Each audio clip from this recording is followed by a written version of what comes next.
China reopens old judicial cases, pressuring people who fled overseas to return.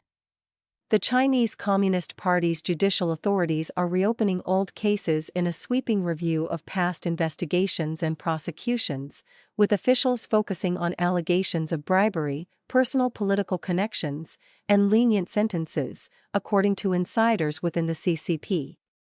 The insiders spoke on condition of anonymity out of fear of reprisal. The campaign is also extending beyond China's borders.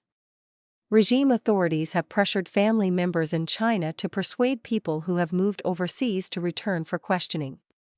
The insider said the effort appears to serve multiple purposes, rooting out long-standing networks of corruption and influence within the judicial system, pursuing assets and suspects who have fled abroad, and potentially generating revenue for cash-strapped local governments. Old cases reopened.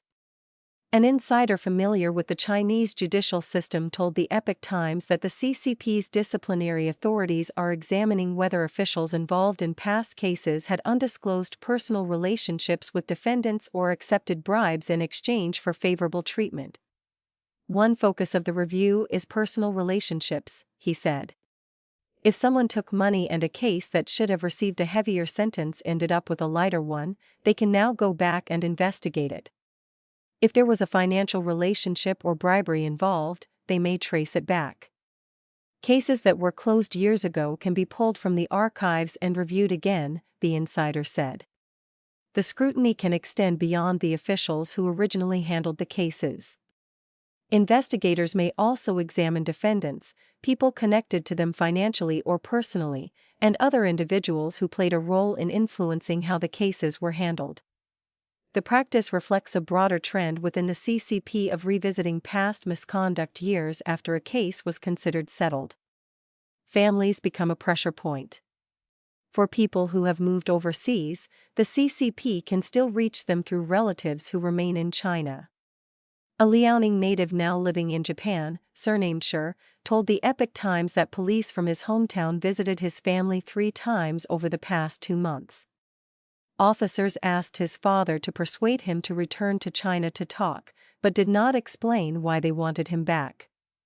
Shi said he was not aware of having been involved in any civil or criminal case in China. I asked someone I know to find out what was going on and learned that my name is in the police system, but there was no explanation of why, he said. The police didn't show a summons. How could I dare go back? What if I couldn't leave? A retired official from a procuratorate in Shaanxi province, surnamed Wang, told the Epoch Times that Shi's situation could be connected to an economic investigation involving someone in his circle. It may be that one of his friends got into trouble and he was implicated without knowing why, Wang said. According to Wang, regime authorities investigating old cases may contact the relatives of people who have moved abroad if they believe those individuals have information relevant to the investigation. The investigation does not necessarily stop just because someone involved in a case has moved overseas, he said. At that point, police may go to the person's family and tell them to get him to come back and assist with the investigation. Wang said that under recently tightened internal rules, when investigators uncover new problems in an old case, authorities can be required to pursue those issues and reopen or re-examine the case. Such reviews can expose corruption that was never addressed when the original case was handled, he said. For example, prosecutors may have reduced charges or sought a lighter sentence after receiving improper benefits. Revisiting those decisions years later can expose what Wang described as long-standing judicial interest networks linking officials, lawyers, defendants, and other intermediaries. A political cleanup. The reopening of old cases comes as the CCP continues an expansive campaign against corruption and misconduct in the regime, military, and judiciary.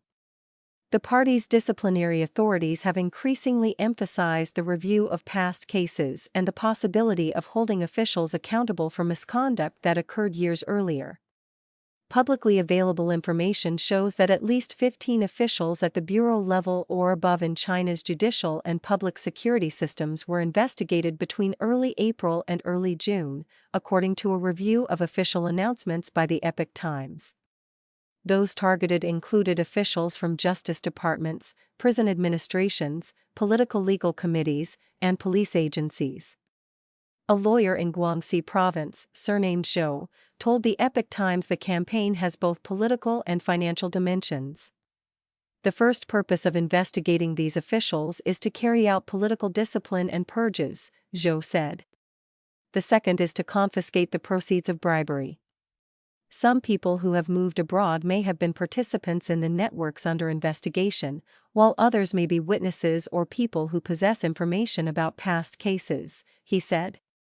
Even former judicial officials who have long since left their positions could come under scrutiny if a case they handled years ago is reopened, Zhou said. Another insider familiar with the party's internal workings told the Epoch Times the overseas component of the campaign is also aimed at recovering assets and bringing money back into China. Beyond political and security considerations, the insider said, pursuing people and assets overseas could help the CCP recover illicit funds at a time when the regime at various levels in China is facing growing fiscal pressure. The domestic campaign, meanwhile, serves a broader political purpose. The insider said it includes consolidating the CCP's control, removing rivals, and clearing the way for personnel arrangements ahead of the party's 21st National Congress. Taken together, the insider said, the renewed scrutiny of old judicial cases represents more than an effort to correct past miscarriages of justice. It is also a mechanism through which the party can revisit dormant networks of power and money and extend its reach to people who have already left the country. Ye Zilong contributed to this report.